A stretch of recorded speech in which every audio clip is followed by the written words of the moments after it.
para esse momento da gente refletir juntos sobre o que é, né, ser autora, ser pesquisadora, ser antropóloga nesse momento. Eu queria dizer que foi assim com muita alegria que eu aceitei o convite para apresentar a Elisete, dizer que Elisete, eu conheci Elisete no meu primeiro dia de aula como professora na Universidade Federal de Santa Catarina, e desde então nós temos um diálogo muito intenso, profícuo, e eu estou muito contente de estar aqui. Eu acompanhei Elisete como orientadora do mestrado, que ela defendeu em 1993 na UFSC, em antropologia. Eu tive a oportunidade de ser membro da banca dela de doutorado na USP, em 2001, com a tese que ela defendeu, orientada pelo professor José Guilherme Magnani. E também, em 2017, eu tive a oportunidade de participar do concurso titular dela, portanto, eu me sinto parte de todas as etapas rituais e, por isso, mais do que nunca, é muito, para mim, muito significativo de estar aqui nesse momento. Bom, eu tenho acompanhado, então, essa trajetória da Elisete, que tem trabalhado no campo, né, de questões de gênero, sexualidade, militância política e, né, e religiosa no MST, que foi o que ela estudou no mestrado.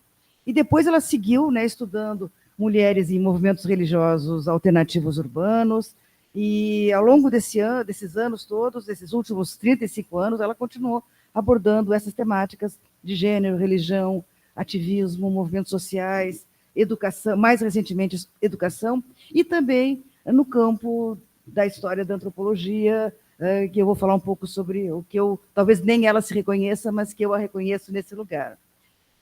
As publicações da Elisete são, bom, ela tem inúmeras publicações, né? Basta olhar o CV Lattes dela,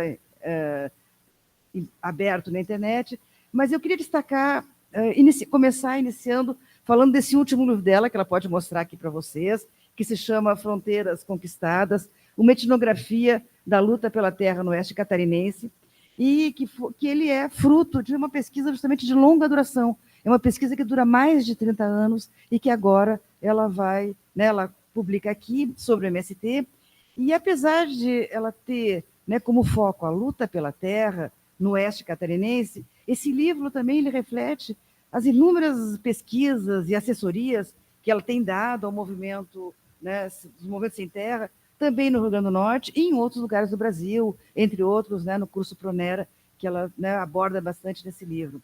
Eu acho que esse livro, para quem não leu ainda, recomendo, ele nos ajuda a entender as ambiguidades e complexidades do processo que eu estou chamando de institucionalização do MST, que não é apenas, hoje não é mais só um movimento social, autônomo, de lutas pela terra, mas é um movimento de referência para inúmeras lutas globais que envolvem cada vez mais a defesa do planeta, ecologia, agroecologia, etc. Como Elisete conta nas páginas desse livro, a história desse assentamento, né, Conquista da Fronteira, é emblemática tanto pelo lugar que esse assentamento já tinha, e eu até tive a oportunidade de ir com a Elisete lá, né, há muito tempo atrás, como um modelo de luta, né, histórica do movimento, mas também pelo pioneirismo que esse assentamento teve na implantação de projetos coletivos e também, inicialmente, todo, né, cultivo agrícola, em comunidade, etc., mas mais recentemente nessa industrialização agroecológica dos seus produtos, que ela conta muito bem, como é que vai tendo essa passagem, né? E também tem toda uma parte muito interessante sobre educação, mas não vou me deter aqui para colar. Eu queria só dizer que nesse livro, né, a Elisete fala sobre tanto sobre o processo de colonização em Santa Catarina, o papel da igreja progressista nas lutas dos movimentos sociais, durante a ditadura militar, no papel do MST, essas mudanças agrárias ocorridas ao longo do Brasil nas últimas décadas, e sobre as novas formas ativistas dentro do MST, que incluem agora, inevitavelmente, questões de gênero, juventude, questões raciais, e que estão também em vários movimentos sociais. E, finalmente, eu acho que a parte da educação é muito interessante, né, de mostrar. Ontem mesmo eu escutava Celso Castro falando sobre os indígenas, a Pinagé, que estão fazendo já no mestrado, doutorado, que é o impacto justamente da educação formal da universidade que teve sobre o MST, os jovens e sobre a maior parte dos movimentos sociais no Brasil, e eu acho que isso é uma grande coisa que Lisete também traz. Eu queria, partindo desse livro, muito rapidamente, porque nós vamos deixar a palavra para ela, dizer que eu classifico a produção teórica da Elisete em 4 grandes temas: metodologia, gênero, educação, e eu estou chamando, assim, por enquanto, provisoriamente, projetos coletivos de gestão e história da antropologia. No primeiro eixo de metodologia, eu destaco o livro Trabalho de Campo, Ética e Subjetividade, que foi publicado em 2018, e no qual, além de reflexões que ela fez, né, naquele momento, ela republicou um que eu considero um texto-chave da história da Elisete, acho talvez um dos primeiros artigos que ela publicou, que se chama Poder do Sujeito, Poder do Objeto, que ela escreveu logo ao voltar da primeira vez que ela foi a campo, lá no Oeste Catarinense, contando justamente as questões subjetivas, né, as ambiguidades de uma pesquisadora, também militante né, da Igreja Progressista, e as ambiguidades que ela tinha, né, nesse diálogo, e o que eles esperavam dela, etc. Eu recomendo muito, para quem ainda não leu, que leia esse clássico da Elisete sobre essa posição, né, sujeito-objeto em campo. Eu também acho, nesse item de metodologia, eu incluo os trabalhos mais recentes da Elisete em pesquisas que ela tem tentado entender sobre o impacto da antropologia feminista e de outras metodologias antropológicas contemporâneas, inovadoras, que estão emergindo de forma muito intensa naquilo que a Elisete tem chamado, e outras autoras, como esses contextos interioranos de produção de conhecimento na antropologia contemporânea, fora dos grandes centros tradicionais e capitais, e Elisete tem pensado muito sobre isso, sobre que produção é essa, e dado muita ênfase às inovações metodológicas que essa produção tem produzido. Bom, no segundo eixo de gênero e sexualidade, eu destaco desse momento mais atual a responsabilidade que ela tem como uma das editoras da revista Relias, que é a revista da rede do Laboratório Ibero-Americano para o Estudo Sócio-Histórico das Sexualidades, onde Elisete, a partir desse lugar de editora, tem feito um trabalho reflexivo muito instigante sobre, afinal, que campo é esse, o que é o gênero, o que é a sexualidade, uma questão que todas as pessoas que trabalham nesse campo têm se perguntado, que transformações a gente está vivendo e para onde vamos, né, em relação a essas questões. Ainda existe o campo ou ele já não existe mais, ele já está, como na teoria social contemporânea, de forma mais abrangente. Também, né, nesse eixo de gênero e sexualidade, além dos inúmeros livros, capítulos, artigos, etc., que ela se dedicou, eu acho que um dos pioneirismos e que é da grande contribuição teórica da Elisete é dessa articulação gênero e religiosidades, né, que começou lá no MST, mística, religiosidade católica, progressista, e que depois passou pelas religiosidades alternativas, das bruxas, da nova era, etc., mas que continua sendo um eixo de uma articulação que foi pioneira e que continua sendo muito, muito instigante, né, e tem sido hoje já objeto aí de outros pesquisadores nesse campo, e Elisete foi uma das pioneiras, e eu gostaria de relembrar isso, sobretudo para as novas gerações. No terceiro eixo, que eu estou chamando de educação, e aí é bem abrangente, eu queria primeiro abordar algo que eu acho que, quando a gente pensa no campo acadêmico, político, intelectual brasileiro, o que nos diferencia, talvez, né? Até escutava essa semana ainda o diretor internacional da CAPES, o professor Rui Oppermann, eu acho que o que nos diferencia como brasileiros intelectuais é o nosso engajamento na extensão, é o nosso engajamento na ação, quer dizer, nós não estamos só na universidade, o nosso trabalho ele tem um impacto, né, de transformação social. Eu acho que Elisete é uma excelente representante disso na área de educação.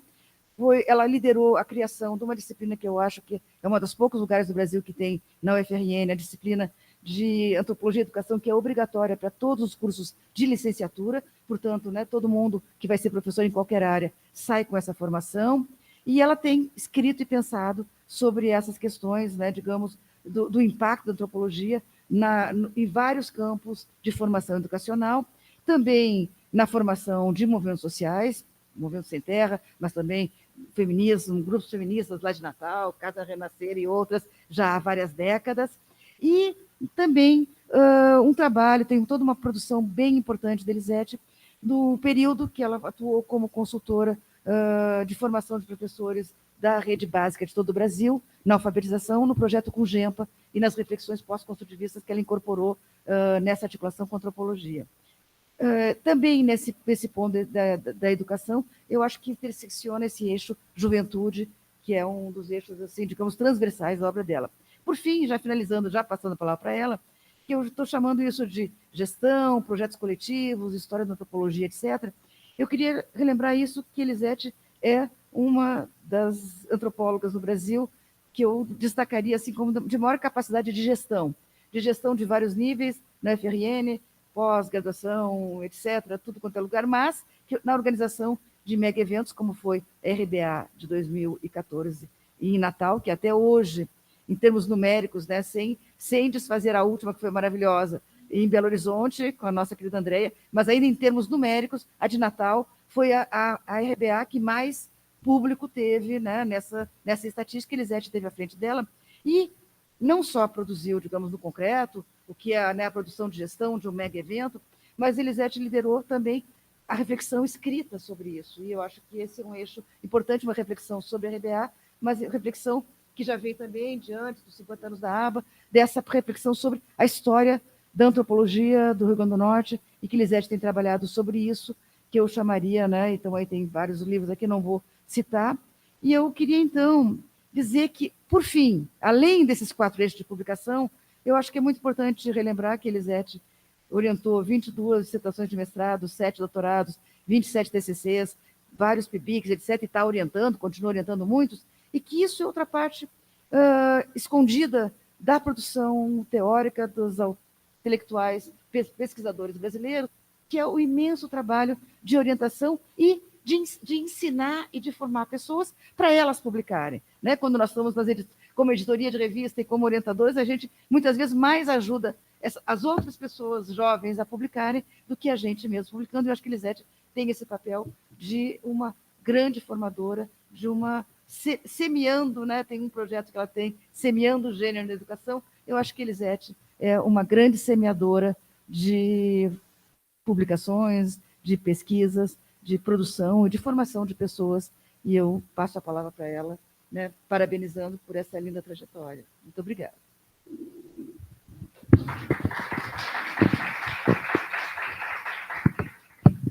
Muitíssimo obrigada, Miriam. Bom dia a todas, todos e todas. Eu queria primeiro assim, agradecer ao convite que foi feito pela Ampox, né? Foi feito pela professora Mariana, em nome da diretoria, para ocupar esse espaço e compartilhar alguns aspectos da minha trajetória. Agradecer a todas as pessoas que estão aqui para conhecer um pouco mais disso.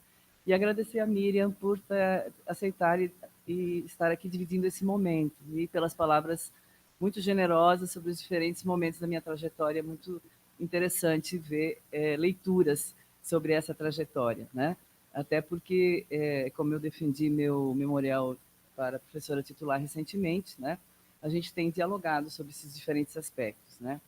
Então, eu gostaria de iniciar destacando a necessidade de falar das memórias para acessar o que nós somos.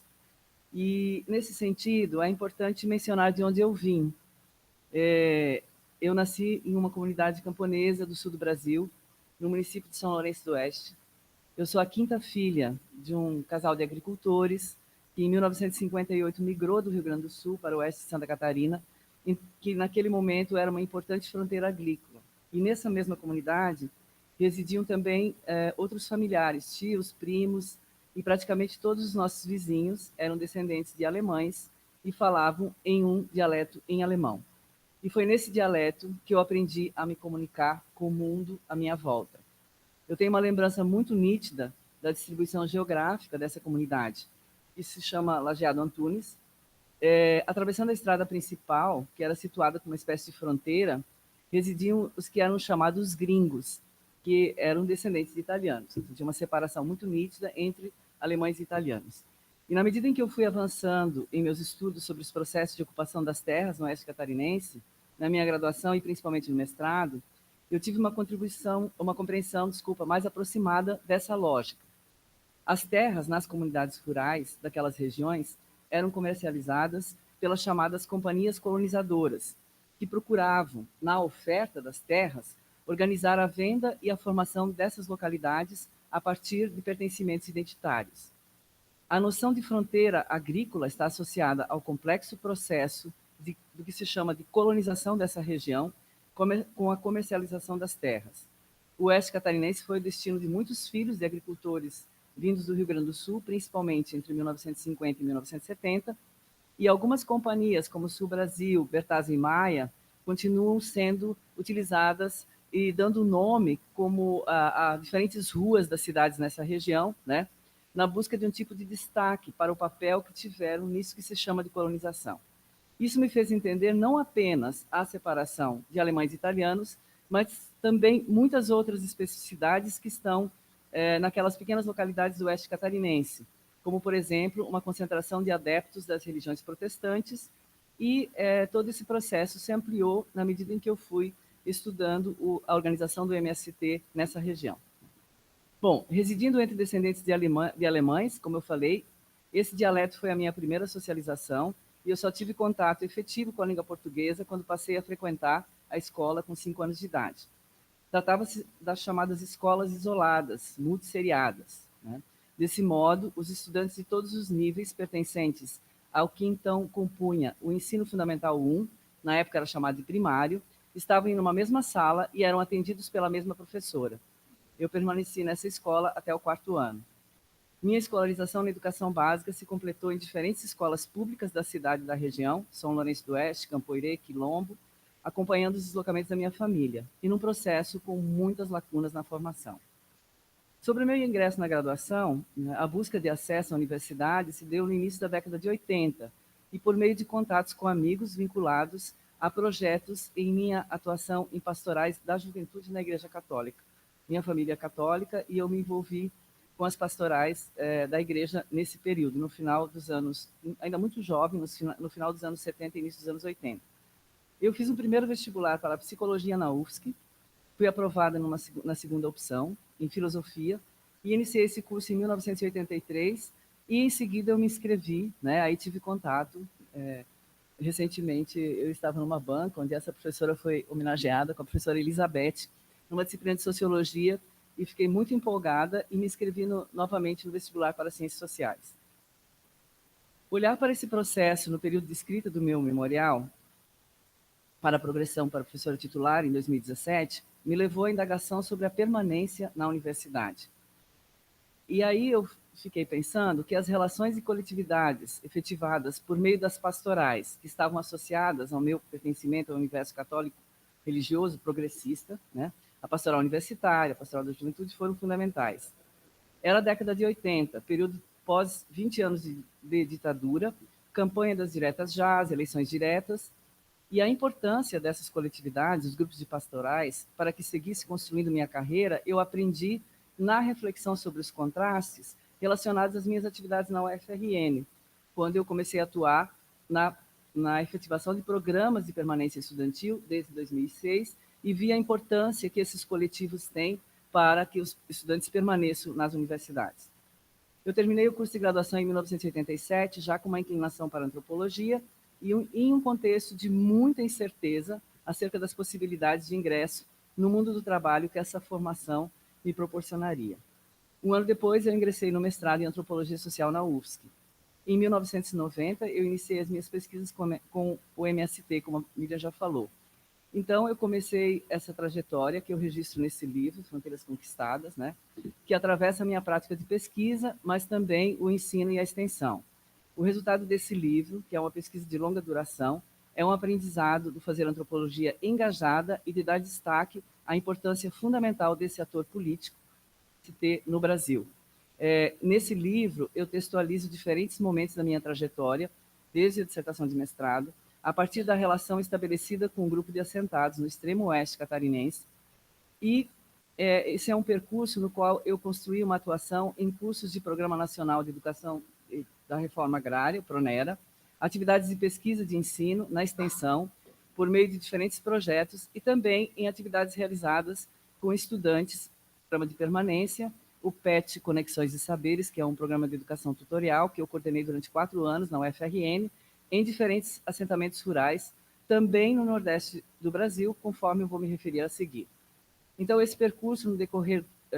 é um percurso no decorrer do qual essas ações foram se arranjando como possibilidade de refletir sobre a etnografia como totalidade. Eu concluí meu mestrado em 1993 e, durante o mestrado, na pesquisa sobre o projeto político-religioso, foi esse o tema, desse grupo específico de assentadas, no assentamento Conquista na Fronteira, foi se evidenciando uma forte interpelação, como a Miriam já falou, acerca da subjetividade na pesquisa antropológica, tema que me acompanhou em diferentes momentos em atividade de organização de GTs, em congressos e diferentes publicações. Um tema, entre outros, como o campo de estudos de gênero, que me vincula desde 1990 ao NIGS, ao Núcleo de Identidade de Gênero e Subjetividade da UFSC, que é coordenado pela professora Miriam, com a qual eu tenho orgulho de dizer que eu tenho muitas parcerias, e que se estende atualmente à rede internacional LIES, onde tenho atuado em congressos e na publicação da revista. Bom, em 1994, eu iniciei as minhas atividades acadêmicas na Universidade Federal do Rio Grande do Norte, a partir de um concurso público para uma vaga em teoria antropológica.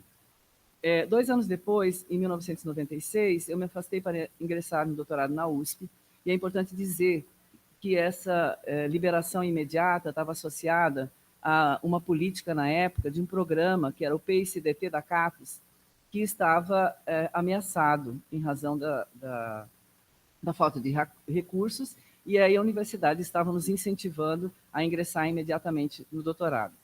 Eu fiz meu doutorado na área de antropologia urbana e uma pesquisa sobre o universo neo-esotérico, onde eu destaquei o movimento de mulheres e o feminino. Nós falamos ontem bastante dessa pesquisa na homenagem ao professor Magnani, né, que foi meu orientador, e nessa tese eu enfatizei a importância que teve esse percurso pela antropologia urbana, ou melhor, eu queria enfatizar a importância que teve esse percurso pela antropologia urbana, né, porque logo depois de concluir a tese, eu retornei às minhas pesquisas com assentamentos rurais, e esse retorno se deu por meio de um convite para atuar num curso do Pronera em 2002, logo depois que eu terminei o doutorado, né?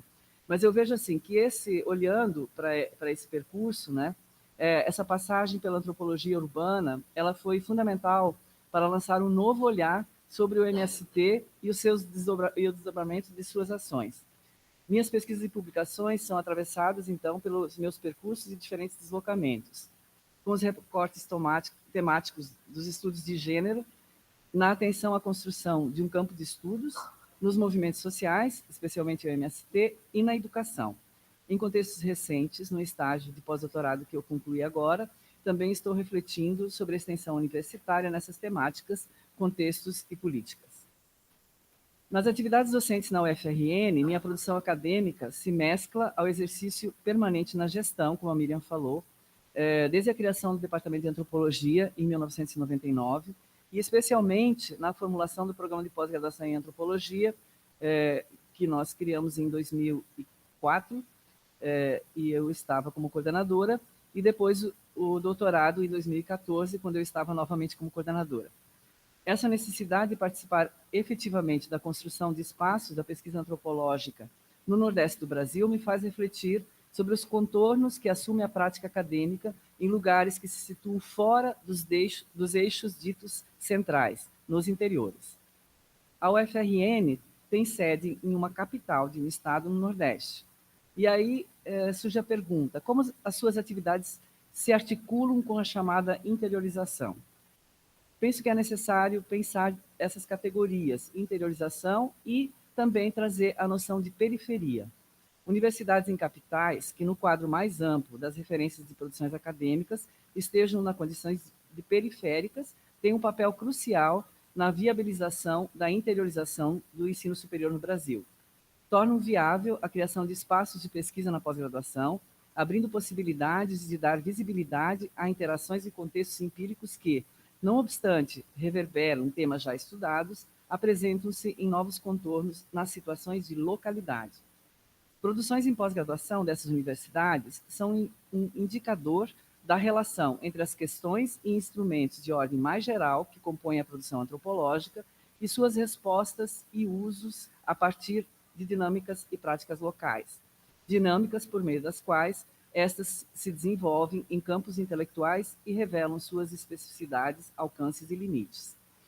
Nos relatos e registros sobre profissionais nesses contextos, que são muitos agora, tem vários dossiês, se repetem as referências à vivência nesses locais, distantes geográfica e simbolicamente, como desencadeadores de um tipo singular de engajamento associado ao ensino, à pesquisa e à extensão, que tem uma especificidade no caso da antropologia, né? questões que nós percebemos em alguns GTs organizados aqui na Ampox, Silvana Nascimento e eu, em 2019 e 2020, e como eu falei, que são objeto também de reflexão em vários dossiês que já foram publicados. Em diferentes escalas, a interiorização se reflete em deslocamento de pessoas, tanto no caso de profissionais de antropologia, que assumem a condição de docentes, em movimentos locais em pesquisa e extensão, como também de discentes que nós orientamos, muitas vezes provenientes desses locais e que reverberam suas relações com os interiores a partir das suas pesquisas.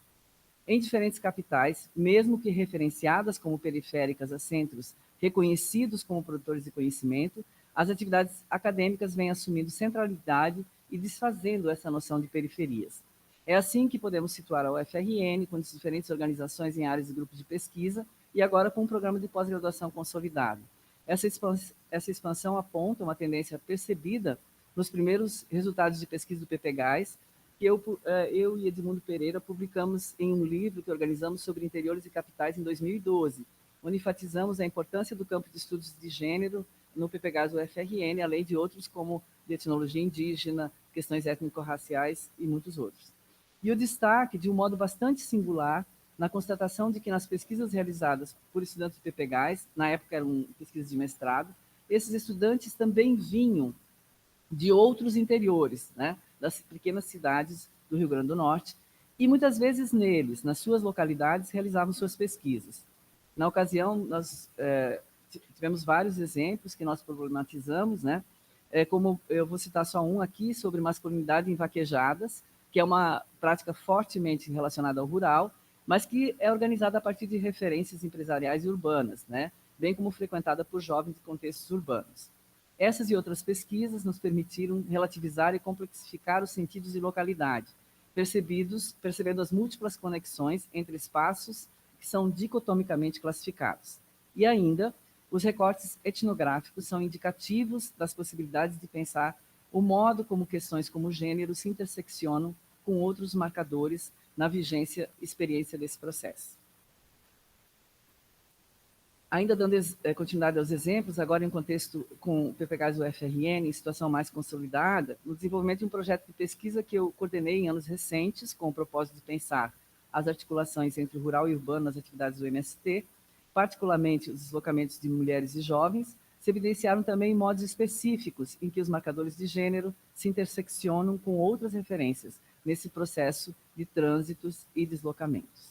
Nesse caso, como parte desse processo em movimento, emergeu a importância dos contextos educativos e formativos, como espaços fundamentais para a compreensão das especificidades relacionadas às diferentes modalidades de atuação no MST e em suas repercussões na reflexão sobre juventude e gênero. E eu digo com segurança, eu tentei enfatizar isso nesse livro, que a atuação na educação é uma das fortalezas do MST e da sua construção como ator político no Brasil hoje.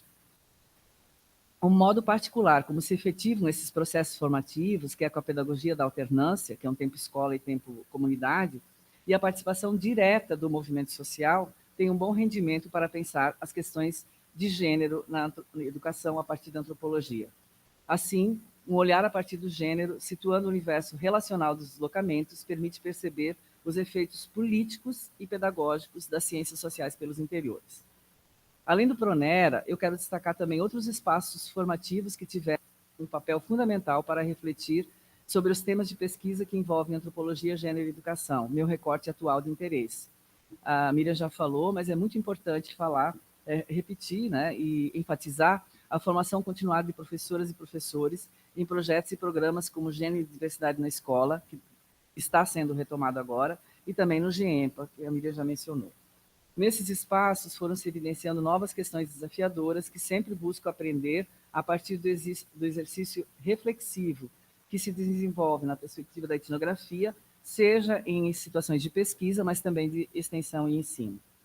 Retomando a relação da minha trajetória acadêmica de pesquisa, e já terminando, eu queria falar rapidamente das atividades de gestão e destacar também os aprendizados e resultados que se conectam à minha participação na Associação Brasileira de Antropologia, como diretora na gestão 2004-2006, e depois um dos maiores desafios que assumi na minha trajetória, que foi a coordenação da Comissão organizadora local da 29ª RDA, que aconteceu em 2014 na UFRN. Foi um momento único para reconhecer a amplitude e diversidade da antropologia que fazemos no Brasil. Nesses e outros processos, quero destacar a importância do trabalho coletivo e colaborativo, algo que eu penso se revela de modo mais enfático no exercício da atividade acadêmica nos interiores.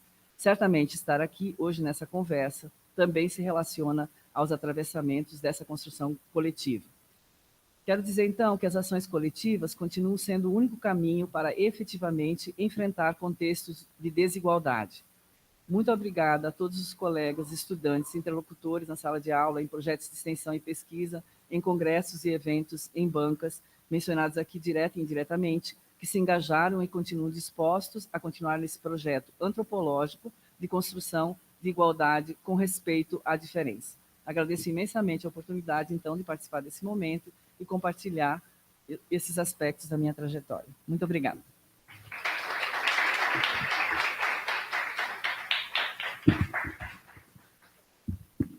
Muito obrigada, Elisete, e por essa, né, apresentação sucinta, mas tão densa. E agora eu abro a palavra para vocês, né, dialogarem com a nossa autora, a partir das coisas que ela colocou. Se alguém quiser já se inscrever, a palavra está aberta. Bom, enquanto as pessoas não se levantam a mão, eu vou pedir, Elisete, então, tu, né, eu acho que eu gostei muito, assim, achei muito interessante a tua reflexão sobre isso, sobre essa que tu localiza como uma particularidade de lugares, né, mais que eram classificados como periféricos, nessa, digamos, construção de polos que vão atrair estudantes de lugares que não iriam para grandes universidades, e o que tipo de produção isso tem. Eu queria que tu nos falasse um pouco mais sobre isso, né? Tu desse o exemplo da vaquejada e de outras coisas ali. Eu queria se tu pudesse, né, nos falar um pouco mais sobre isso. E o segundo ponto que eu acho que tu coloca, né, já vou te dar a palavra, que eu acho que é muito interessante e que quando a gente está num evento que nem aqui, na Ampox, a gente sabe que isso exige efetivamente, né, aqueles conceitos clássicos que a gente aprende nas ciências sociais, de colaboração, de integração, da produção coletiva, né, e da liderança, como é que isso funciona. E eu queria que tu nos falasse um pouco mais sobre isso, quer dizer, como é que tu vê, né, como é que tu vê esse coletivo, né, se produzindo na tua experiência, o que tu acha que são as coisas produtivas e os impasses também. Nesse momento a gente vinha conversando sobre, né, o que a gente imagina aí para o futuro, e eu queria te escutar um pouco sobre isso. Tem que inscrever-se e depois a Rita. Te apresenta, por favor.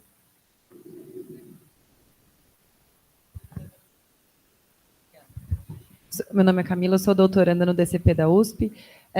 Eu pensei em duas perguntas para fazer para você. Quando você fala da antropologia feminista e esse trabalho a campo, eu fico pensando como que a gente se coloca como feminista, né? Então, são diversos ambientes que a gente percorre, né? Então, tanto o movimento social, então a gente está, às vezes, numa mesa, encontrei a professora Miriam lá no evento Fazendo Gênero, lá na UFSC, é um ambiente muito diferente da Ampox, né? Então, como a gente se comporta nesses diferentes ambientes, então, talvez, quando você está lá fazendo trabalho em campo no MST, em que momento você se vê essa atuação feminista, né? Porque na minha pesquisa, eu estou entrevistando atores políticos que influenciaram a política de licença-maternidade para bolsistas na pós-graduação, né? E aí eu fico pensando sempre nesse filtro, né? O que você vê na militância, o que você pode levar para uma mesa de decisão. E aí entender também qual que é o papel ali, o que você viu dessas hostilidades de gênero no MST, como é que você tem essas duas linhas de pesquisa, você está olhando o movimento, mas com certeza deve estar olhando a perspectiva de gênero.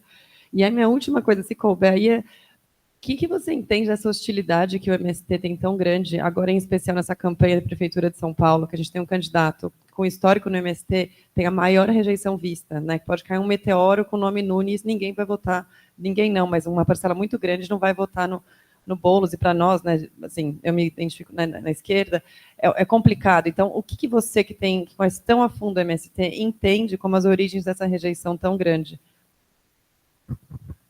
Muito obrigada, Camila. Muito interessante, né? Gostei, quero também escutar. Rita, tu está inscrita. É bem próximo da Camila. Eu tinha pensado praticamente a mesma coisa, mas é pensar um pouco, né, o trabalho de Elisete como um próprio evento de longa duração em relação ao MST e todo esse universo inicialmente mais rural, né? E aí eu queria também pensar que você explicasse um pouquinho, falasse um pouquinho, se você consegue identificar pontos de transformação do próprio movimento ao longo desses anos todos, né? Acho que bate um pouco no que a Camila falou, mas que é bem... A gente percebe hoje um MST muito diferente daquele. Como o teu trabalho é de longa duração, acho que vale a pena você citar. A Rita, professora também da FRN, eu me esqueci de te pedir para tu, como tu conhecia. O Cleiton. Bom dia, gente. Meu nome é Cleiton, eu sou professor lá da UFRN, colega, né, ex-aluno dela, né, E eu fiquei pensando como é que daria para a gente intersectar essa sua pesquisa lá no MST com o campo da educação. Como é que as políticas educacionais impactaram o movimento, né? Será que os filhos, eles tiveram acesso, eles continuaram lá, ou eles foram procurar outras perspectivas de vida, se eles rejeitam o movimento, se eles reforçam, né? Como é que daria para a gente pensar essa sua experiência em estudando antropologia da educação, né? E essa pesquisa do MST, né? Como é que essas fronteiras conquistadas, elas foram resultado ou não dessa intersecção com as políticas, né, públicas de educação. É isso. Muito obrigada. Não sei, tem uma pessoa lá. Ah, obrigado, Gustavo. Ai, peraí, desculpa, peraí. Nossa presidenta. Eu não te vi. Vai lá.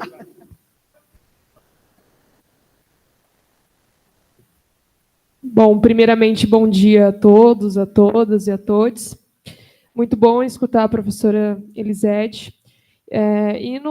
Dialogando com o último colega, Fernando Cleito, fiquei pensando também, nessa... Te apresenta teu nome, por favor. Ah, tá. Meu nome é Lindaura, sou estudante de mestrado da USP, em Antropologia Social. Em diálogo com a última pergunta, eu fiquei pensando, né, a partir de toda essa trajetória, antropologia engajada, se você tem uma aproximação com a pedagogia engajada da Bell Hooks, se entra aí nas suas reflexões. Então, um pouquinho da materialidade, se tem essa aproximação com a autora. Acho que Andréa. Tem alguém que eu tenha esquecido, que tenha levantado a mão? Mais um. Tá, não, te escrevo, claro. Não, eu rapidinho queria parabenizar Elisete, conhecer sua história, sua trajetória tão inspiradora, né? A forma como você se engaja, né? Tanto no campo da antropologia, da pesquisa, quanto com sujeitos, né? Esse compromisso com qualidade acadêmica e também, como você diz, nas suas próprias palavras, o engajamento, né, com o movimento social. Então, queria te parabenizar por isso. E queria que você falasse um pouquinho mais dessa sua experiência docente no Nordeste, numa universidade que, em termos assim, da geopolítica da produção do conhecimento e do mapa da antropologia, ela não é central, né? Os desafios encontrados, a gente sabe disso, que existe não só uma diferença espalhada, o nosso país é gigantesco, né, nacionalmente, e a gente sabe que existem diferenças regionais, mas também grandes desigualdades, né? Na nossa gestão da aba, a gente tentou construir diálogos, ao celebrarmos o ano passado 70 anos das RBAs, a gente procurou ir para o Centro-Oeste, para o Nordeste, para o Norte, buscando levar essa perspectiva da descentralização da antropologia. Eu queria te ouvir sobre isso, né? da sua própria experiência, uma análise sobre isso. E, por último, só dizer assim, em termos de números de RBA, não vamos disputar aqui. Mas, não sei, 10 anos atrás, a antropologia também era outra, os cursos de graduação engatinhando, agora muito mais consolidados, Eu só sei que em Belo Horizonte tivemos 2.300 presentes, né? 4.000 inscritos e 2.300 presentes. O que sei é que foi um aumento considerável em relação a Brasília. Foi 1.600, 2018, antes da pandemia, né? E vamos caminhando, né? É isso. Sem disputas, né? Depois dos números, mais 2 pessoas inscritas, depois, e na fala da Antonádia eu vou encerrar, tá? Se alguém quiser, se inscreva até lá. Se apresenta, por favor. Bom dia, meu nome é Paulo. Tenho muitas coisas para tratar contigo, Elisete, porque eu sou professor da Universidade Federal da Fronteira Sul, que tem sede em Chapecó. Então, eu tô nesse front, né, da expansão e, ao mesmo tempo, da interiorização, né, do ensino superior. Eu sou antropólogo, trabalho num curso de Ciências Sociais, mas numa pós-graduação interdisciplinar em Ciências Humanas.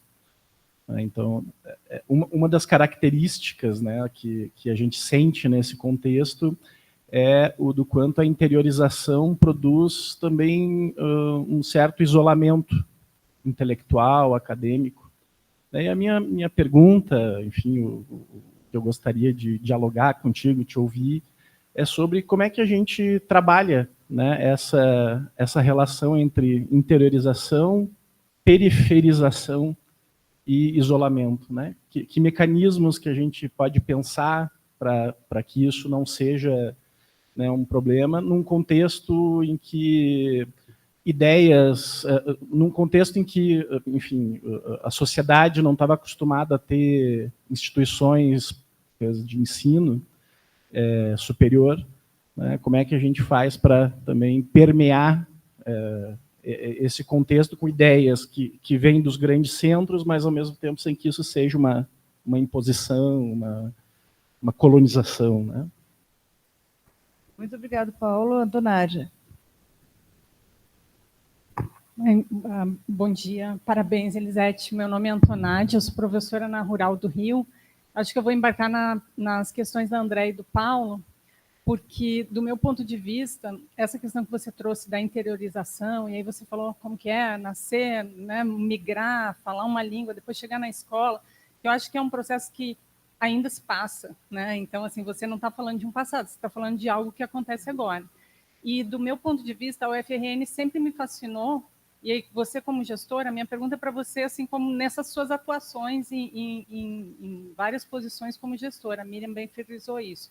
É como a UFRN, a despeito, né, de uma perspectiva que se possa ter, ela se tornou um modelo e uma inspiração para várias universidades no país. Eu penso, por exemplo, no meu momento que eu fiquei apaixonada pelo professor Maribondo, não sei como você lida com ele, mas, caramba, o cara, assim, a gente sempre tem que falar mal do sistema, o SIGA, ou não sei o quê, mas o negócio simplesmente viabilizou que universidades em todo o país pudessem ter uma espécie de fluidez na sua burocracia, que era um dos grandes entraves para que exista educação superior, que efetivamente funcione em lugares muito diversificados do país.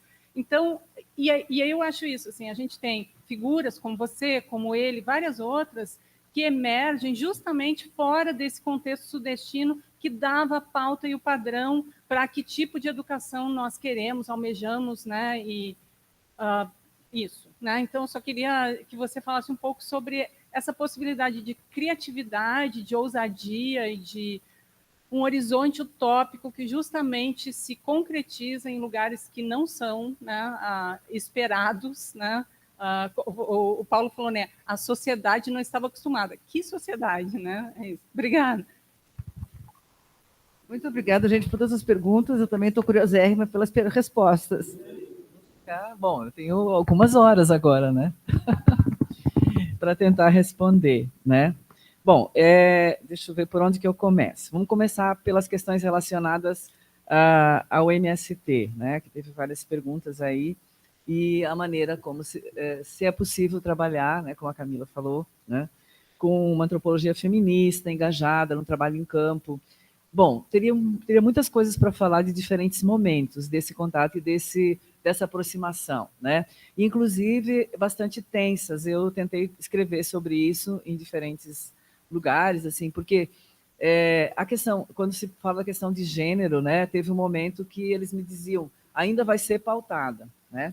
Embora tivesse lá já dentro da perspectiva de organização política a referência ao novo homem e à nova mulher. Eu questionei isso inúmeras vezes, mas assim, na trajetória, no resgate das trajetórias de mulheres, né, que eu fiz num projeto de pesquisa específico, que eu escrevi algumas coisas sobre isso, ficava sempre muito evidente essa tensão entre assumir uma efetiva presença das mulheres, né, mas ao mesmo tempo assim, porque tem muitos entrecruzamentos e muitos conflitos, né?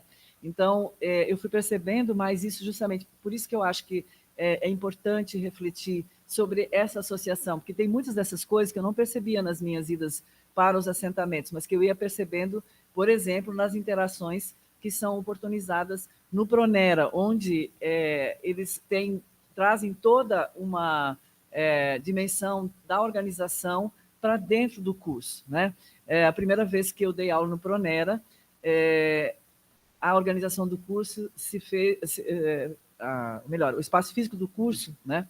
Era a universidade onde hoje o Cleiton trabalha, né? Em Santa Cruz, que é um campus da Universidade Federal do Rio Grande do Norte, e que estava meio que abandonado, não estava sendo utilizado. E eu fui convidada para dar disciplina de antropologia, e quando eu cheguei lá, a impressão que eu tive é que eu caí dentro de um assentamento. Assim, era uma semana inteira de imersão, né, que as disciplinas são modulares, e toda a organização, a mística, a bandeira, né, isso me impactou profundamente. Foi ali que eu comecei a pensar em voltar a estudar assentamentos depois da minha tese de doutorado, né? Então, são muitas coisas que eu fui percebendo nesses processos, né? E aí a presença das mulheres, várias oficinas que a gente fez, mas também muitas tensões. A Roseli estava numa oficina, numa ocasião, sobre aborto, né? Que foi extremamente tenso. Eu estava do lado de uma dirigente do MST e ela me falou assim: Elisete, nosso povo não tem condições de discutir isso dessa forma, porque era um grupo de jovens feministas que foi fazer essa reflexão. Então, assim, a gente são, na verdade, sempre muitas negociações, né? E essa presença, mas uma afirmação muito importante do engajamento das mulheres, né? No congresso que eu etnografei junto com uma outra colega da UFRN, a Irene Alves de Paiva, com quem eu fiz muita pesquisa também, muitas atividades no MST, o congresso do MST de 2014, que foi o último, deveria ter acontecido outro, deve acontecer nos próximos meses, né? Teve uma ênfase muito grande nos jovens e nas mulheres, já como pauta, né? Então, a gente está sempre lidando com essa negociação, né? E, na verdade, eu penso que tem muitas ações do MST que ainda têm dificuldade, né? E aí eu tenho também algumas entrevistas de pessoas que se deslocaram do sul para o norte e nordeste do Brasil para organizar o MST, né? E eu tenho uma trajetória que eu publiquei, que teve uma ocasião em que a interlocutora me disse que ela foi presa e ela é identificada como militante, como um homem, e que ela ouviu do delegado dizer: eu tenho vontade de fazer com que você me mostre que você é mulher, porque eu acho que você é um homem. Tá? Então, essa relação com a militância, e é algo extremamente difícil de desconstruir, porque é um movimento, e aí eu entro um pouco nas outras perguntas aqui, que eu não vou poder responder individualmente, né? Que é um movimento que foi se construindo, que eu conheci na década de 80 ainda, que me deu muita angústia para escrever a dissertação de mestrado. Eu realmente fiquei muito angustiada, e eu lembro que na defesa me cobraram que a minha dissertação evidenciava muita culpa, tá? E que era algo que estava presente na minha escrita. Na verdade, assim, eu participei de muitos momentos no assentamento que eram revestidos de sigilo, e era um movimento que se organizava não na clandestinidade, mas as ocupações eram públicas, né? Mas o processo de organização, né, que eu detalho em alguns capítulos, ele era construído nas experiências cotidianas e com muito cuidado, porque era um movimento muito criminalizado, e aí eu chego nas outras questões, né? Essa rejeição que tem ao MST é pela afirmação, pelo seu vínculo com os movimentos sociais no campo e com as forças progressistas de esquerda, né, sempre, né? Eu fui acompanhando as transformações do movimento E quando eu voltei, porque eu conto no livro que eu tive no assentamento Conquista na Fronteira, tá? É bom falar que o livro Fronteiras Conquistadas, ele é, na verdade, um retorno que eu estou fazendo para aquele grupo, para a importância que tem aquele assentamento, né? E o assentamento se chama Conquista na Fronteira e usei o trocadilho justamente para enfatizar o quanto que aquele grupo foi importante no MST. E aí, quando eu retornei pela primeira vez, depois da minha defesa, que foi em 2008, né? Que foi, inclusive, uma ida com meu pai, e que era muito curioso, né? Ele queria conhecer o assentamento, né? E nós passamos um dia, e eu fiquei muito impressionada com as mudanças, com a introdução, por exemplo, das atividades agroindustriais, que era algo completamente fora de cogitação nos primeiros anos de organização do movimento, né? Então, essas transformações, elas também estão relacionadas a um processo, né? E hoje, quando a gente etnografou, já em 2014, o congresso do MST em Brasília, ficou muito evidente que tem uma relação com os espaços urbanos muito sólida, muito construída a partir da juventude e de vários outros canais, mas ainda tem uma rejeição muito significativa justamente por essa associação que se construiu, e eu acho que ela pode ser compreendida. O colega da Universidade da Fronteira Sul estava me falando aí como é que está fazendo pesquisa nas ciências sociais em Chapecó. Eu conheço bem Chapecó, trabalhei na ONU Chapecó antes de ir para Natal, e sempre vou para Chapecó porque minha família mora naquela região, né? E hoje, com as tensões que tem nessa polarização política que a gente vive, eu imagino como deve estar sendo tenso. Então, acho que vai se associando a essas outras polarizações, essa rejeição que é construída em relação ao MST, mas ela tem origem num projeto de colonização que fica muito evidente, que era um projeto de impor uma lógica de organização que estava presente nas companhias colonizadoras e nos modos como essas companhias lidavam com as comunidades indígenas, afro e outras comunidades que estavam aí. E o MST, eu falo sobre isso no primeiro capítulo do livro, o MST evidencia na sua organização a presença desses diferentes atores que estavam sendo invisibilizados por uma perspectiva que é bem associada ao projeto de colonização, que é de higienização da região, né, e retirada desses atores de cena. Tá? Só que o MST, no caso do grupo que eu pesquisei, a princípio, ele também vai ser composto por esses mesmos colonos, né, que se tornam sem terra, né, porque as fronteiras agrícolas se esgotam. Então, deixa eu ver o que mais que eu posso falar sobre tantas perguntas aqui. Eu estou respondendo, tentando... anotando. Sim, aí deixa eu ver o que mais sobre o MST ainda, para depois ir para a questão da gestão. A questão das políticas educacionais, como eu falei na minha apresentação, eu acho que a educação é um dos lugares em que o MST construiu, de fato, a sua atuação para diferentes setores, né? E é interessante que ontem, no lançamento, teve uma colega do CPDA, que eu cito, que eu li para escrever meus trabalhos, e ela estava falando, eu fui co-orientadora de uma jovem que é filha de assentados desse assentamento e que recentemente terminou um mestrado pelo Pronera na Universidade Federal de Santa Catarina. Então, assim, os jovens do assentamento Conquista na Fronteira, eles realmente foram integrados a esse projeto de escolarização. Teve um momento em que no assentamento, para a gente pensar assim, como é importante esse ator político organizado, porque teve um momento no assentamento que eles fizeram uma atividade de recuperação da memória, que foi toda a partir da alfabetização, e todos os assentados têm um nível médio, que é algo assim inédito, tá? Para quem pensa os indicadores educacionais no Brasil, né? E a partir do EJA e a partir de cursos, e muitos jovens saem, mas isso é uma outra questão também.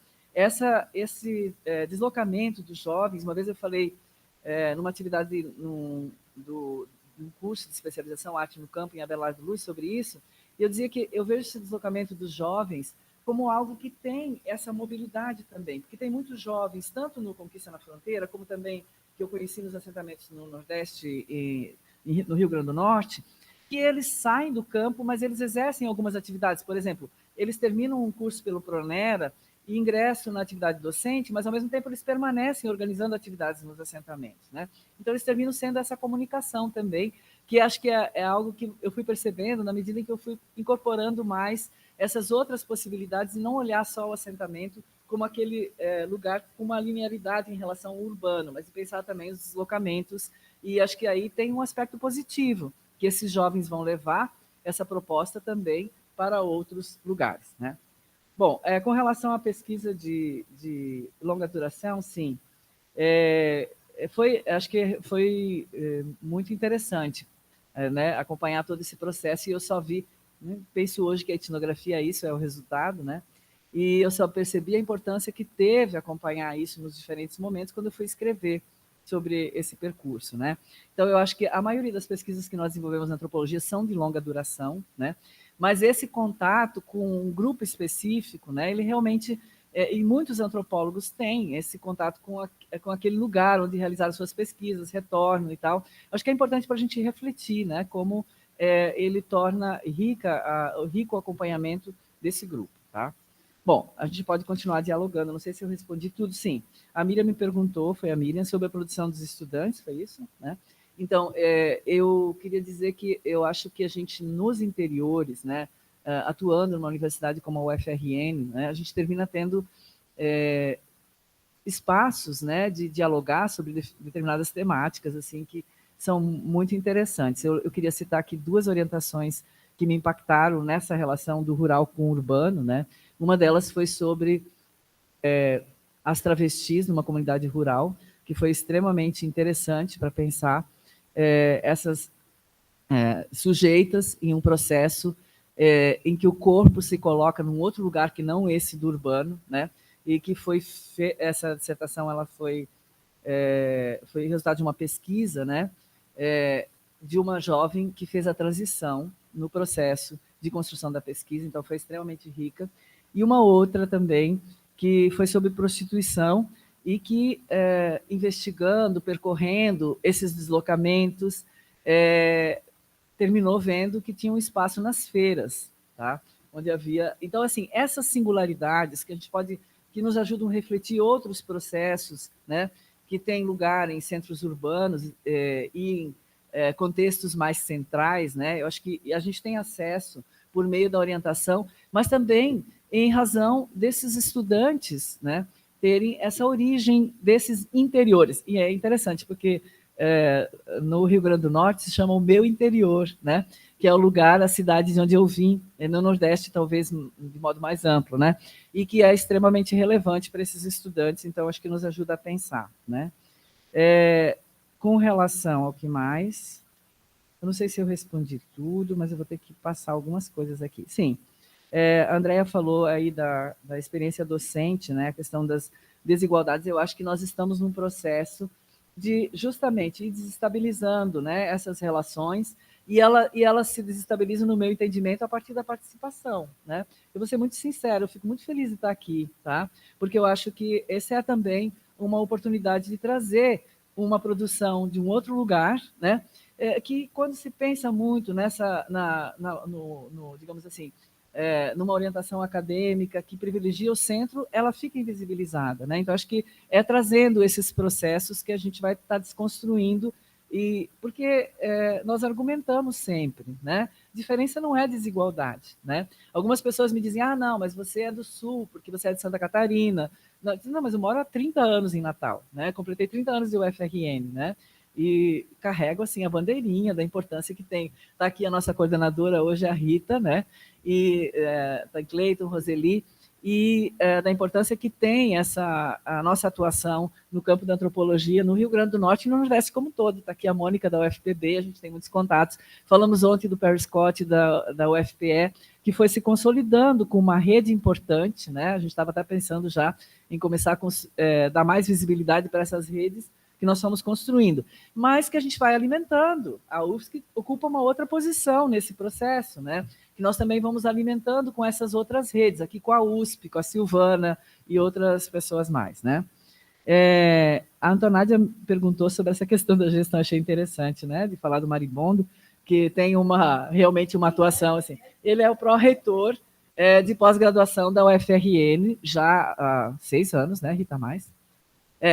E ela mencionou essa característica, né? Eu acho que nós trabalhamos com isso também, às vezes, com tensões e conflitos, né? Às vezes as relações se tornam muito pessoalizadas também, então não deixa de ter algumas tensões. Mas é importante pensar, né?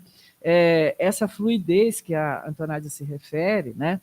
Que acho que ela está relacionada também ao aprender a fazer, né? Eu fui coordenadora da pós-graduação 2 vezes, chefe de departamento, coordenadora do curso de graduação e licenciatura, e atuei em diferentes momentos de elaboração da proposta do programa, depois do doutorado, também que foi uma experiência extremamente importante, que eu conheci muita coisa do campo da educação, que foi a reformulação do projeto pedagógico de curso da licenciatura, né? Então, eu acho que tem uma questão, quando você está nesses interiores, que é a necessidade de aprender a fazer. A gente tem que correr atrás, né? Correr atrás dos documentos, e isso, na verdade, assim, e eu vi nesses contrastes, né? Recentemente eu participei da banca da CIL na USP de livre docência, e eu fui pensando um pouco assim, porque eu acho que tudo é muito pedagógico. Eu aprendi com a Miriam e a mãe dela, Esther Grossi, tá? Que a gente vai aprendendo com essas diferentes participações. Como uma estrutura como a USP, por exemplo, que é já muito consolidada como uma estrutura burocrática, extremamente rígida, né? E nas universidades que nós trabalhamos, às vezes, esse processo não está tão consolidado. Isso não significa que não tenha institucionalização, que não tenha regulamentação, que não tenham regimentos. Mas muita coisa, né? Principalmente nessa questão da pós-graduação em antropologia, né? Eu me lembro de ter participado e construído, né? E participando de comissões de pesquisa e outras situações na UFRN. Como sempre eram muito poucos, né? Agora que a gente conseguiu expandir mais, a gente acabava tendo que participar de muita coisa, né? E isso também, assim, nos coloca numa outra posição, que eu acho que é importante falar, que se for comparar as produções, os índices, né, eles também estão associados aos desafios que estão colocados, né? Porque a gestão ela nos suga, e no momento que nós estamos nesse processo de gestão, é muito difícil acompanhar a exigência que tem da produção bibliográfica, etc. e tal, tá? Então acho que tem que pensar assim nesses diferentes modos de aprender a fazer, né? E eu acho que isso eu sempre trabalhar nos diferentes lugares como gestora nos ensina muito, ensina de verdade como é que está se dando o processo de institucionalização. E também nos coloca frente aos desafios e às desigualdades e o privilégio de algumas áreas, e a gente vai reconhecendo também esses outros processos. Eu não sei se falei sobre tudo, mas é isso. Tem mais alguém que não se sentiu contemplado aí nas respostas? Eu já falei muito. Já passamos da hora, né? Então, eu vou dar salva de palmas para a nossa, né, autora, Elisete. Muito obrigada, Elisete. Muito obrigada a todas, todos que estiveram aqui e as perguntas de vocês que nos instigaram aí para a reflexão, que eu acho que, né, são questões que dizem respeito a muitas de nós aqui que Elisete tem trazido. Muito obrigada. Obrigada, gente. Muito obrigada, de verdade. Gostou? Você sempre. Oi? Você gostou? É. Ela falou. Nós temos que ir lá que a Edson está nos esperando. A Edna me escreveu, ela está me esperando. É Andréia ou Andréa? Andréia. Sempre eu faço confusão. É sempre isso, Andréia.